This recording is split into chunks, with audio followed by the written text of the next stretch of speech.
o que diz 1 Tessalonicenses 5:3. Diz assim: pois quando estiverem dizendo paz e segurança, então lhes sobrevirá repentina destruição, como as dores de parto àquela que está grávida, e de modo nenhum escaparão. Ah, que maravilha, que governo maravilhoso! Não é o governo de agora que nós queremos, porque nós estamos aqui, nós somos salvos em Cristo Jesus. O Senhor não veio ainda buscar a sua igreja no arrebatamento, mas é depois que tudo isso começar a acontecer. Na metade da semana eles vão falar paz e segurança, e vai vir repentina destruição. Então o objetivo da grande tribulação, irmãos, para aqueles que conseguem ouvir, é assim: a grande tribulação será deflagrada, visando o que? A aplicação dos juízos divinos sobre a terra e a reconciliação de Israel com o seu verdadeiro Messias. Então o objetivo do Senhor é levar os homens a se arrependerem de seus pecados.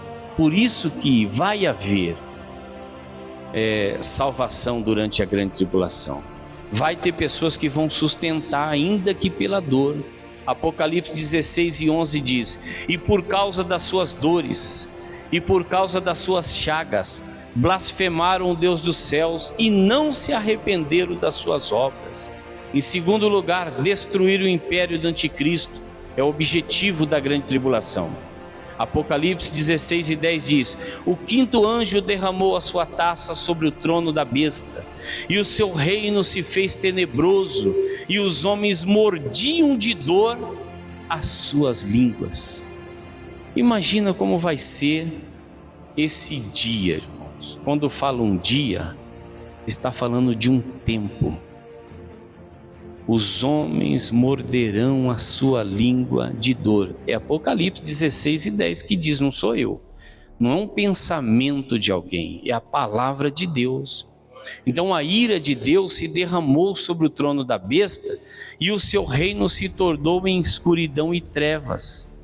Então a catástrofe começou a acontecer, e aqueles que adoraram ao governo, e aqueles que rejeitaram o Messias, e aqueles que rejeitaram a Cristo hoje, e se o arrebatamento acontecer amanhã e ele estiver vivo, ele vai passar pela grande tribulação.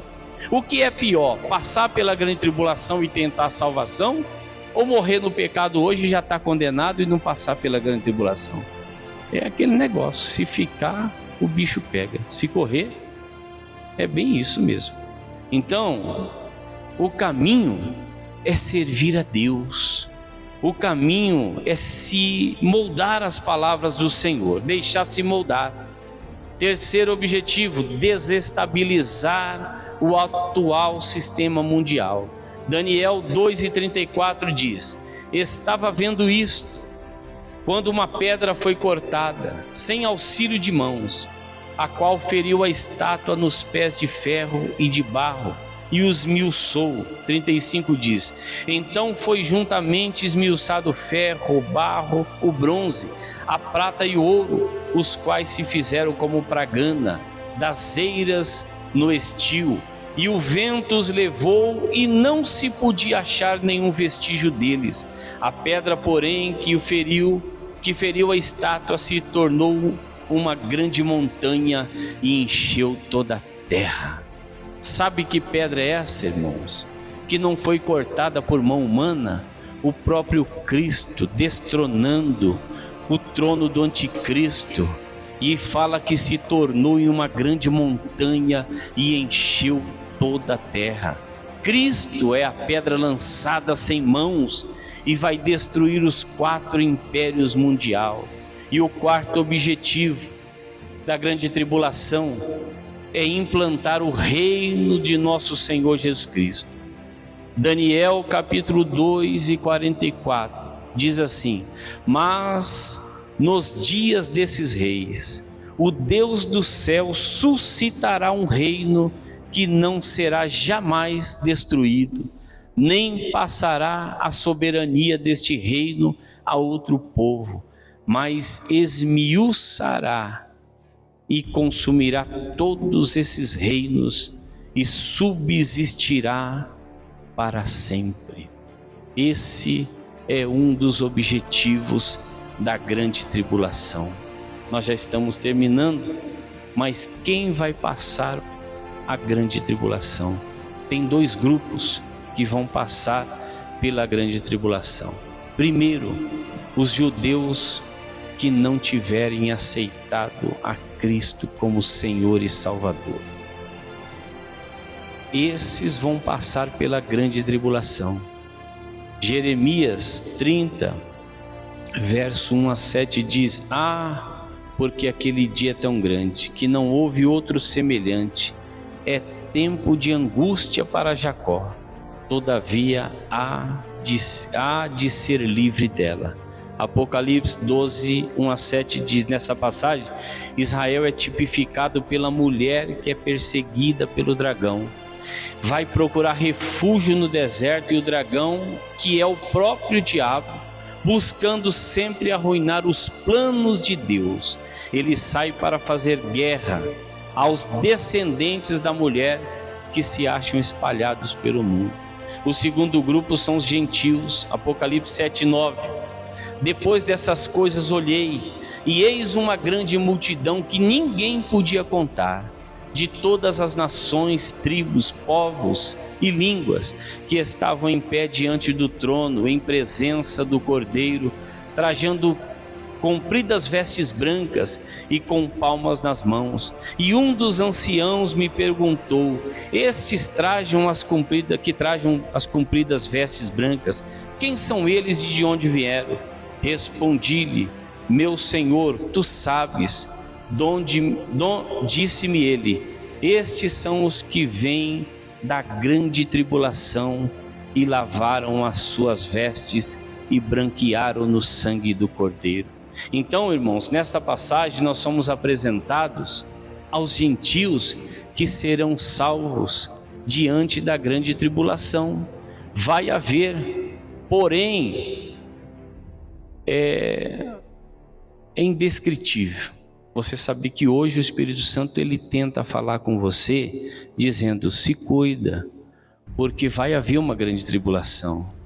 Busque a salvação em Cristo, e nós não conseguimos dar ouvido à voz do Espírito Santo. Aí tem pessoas que eles ficam tão desatentos na igreja que eles costumam dizer na escola dominical: não se prega mais sobre a vinda de Jesus. Nesse tempo que eu passei aqui, irmãos, eu sempre falei sobre a vinda de Jesus. Inclusive estou repetindo essa mensagem que já falei outras vezes. Mas as pessoas desatentas, eles falam que não estão se pregando mais. É uma realidade que lá fora tem muitos que não estão preocupados em falar. Sabe por quê, irmãos? Porque quem não ama a vinda do Senhor se torna cansativo. É um culto ruim, porque ele não consegue fixar os seus olhos em Cristo, ele não consegue ouvir a palavra, não sustenta o seu sono, ele não consegue glorificar a Deus, porque o Senhor está falando das coisas que hão de acontecer. Mas aqueles que têm os seus ouvidos ungidos, eles ouvem a palavra do Senhor. Eles sabem que Cristo está falando sobre um arrebatamento, está falando sobre uma vinda dele individual, em que pode ser essa noite, pode ser amanhã, e essa palavra pode nos salvar. Essa palavra pode nos tirar deste período da grande tribulação. Então, irmãos, não vai dar para falar tudo, as 4 fases da grande tribulação, porque as horas se avançam. Mas, se Deus permitir, enquanto eu estiver aqui, eu quero continuar a falar sobre esse assunto, para aqueles que querem ouvir.